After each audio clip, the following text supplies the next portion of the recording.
They waddle, they slide. They always seem dressed for a special occasion.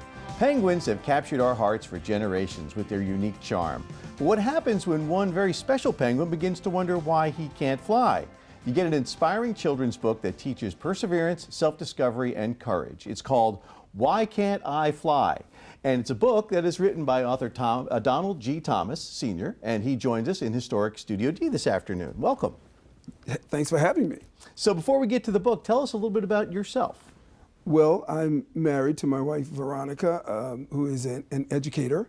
We moved here from Connecticut about 5 years ago, almost 5 years ago, and I'm a retired vet. We have 3 children. One is a professional football player, retired. One is a a pharmacist, I'm sorry, and one is a vice president with Lockheed Martin.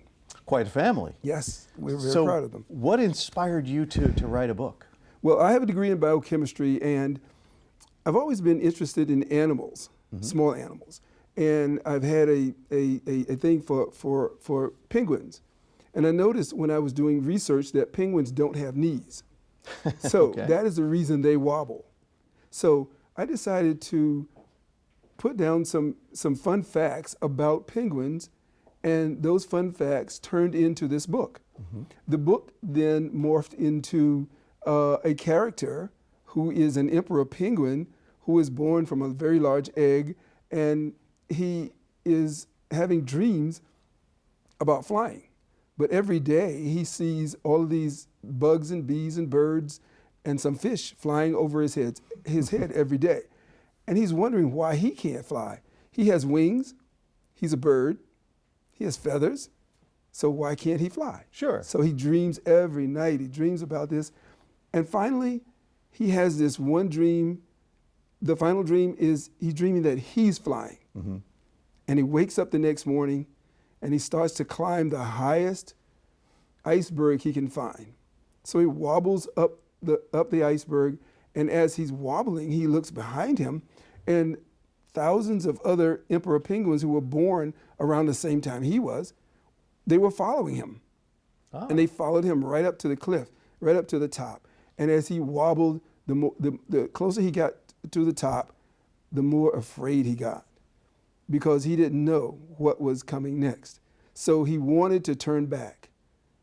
And he looked to turn back, and the other horde of thousands of penguins were following him. They pushed him over the top. Oh, wow, okay.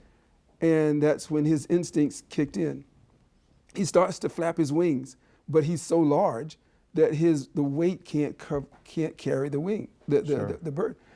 So he tucks his head in, and he's now going down into the deep, dark, cold water. Doesn't know what to expect there. So instincts take in as he hits the water, and he flaps his wings again. Then he realizes that his wings are made for swimming in the water as opposed to swimming in the air. And when he's in the water, he finds out there's all of this food that he can eat, shrimp and fish and crabs and everything. So, and he can hold his breath for about 20 minutes. Oh, wow, okay. And swim faster than most animals can run on land.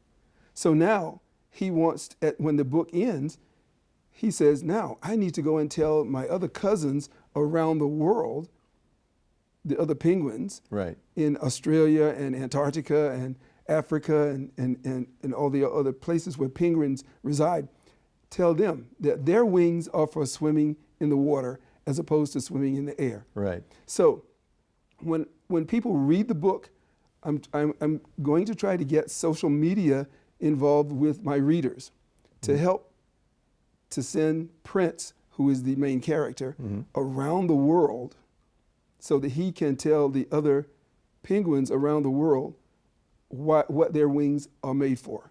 Gotcha. What a great story. Now, where can folks get the book? They can get the book on Amazon. They can get the book on iTunes, Barnes & Noble, and they can call me if they like. Okay, that's another way to get the book. Any chance of doing another one or sequel? Oh, maybe a sequel.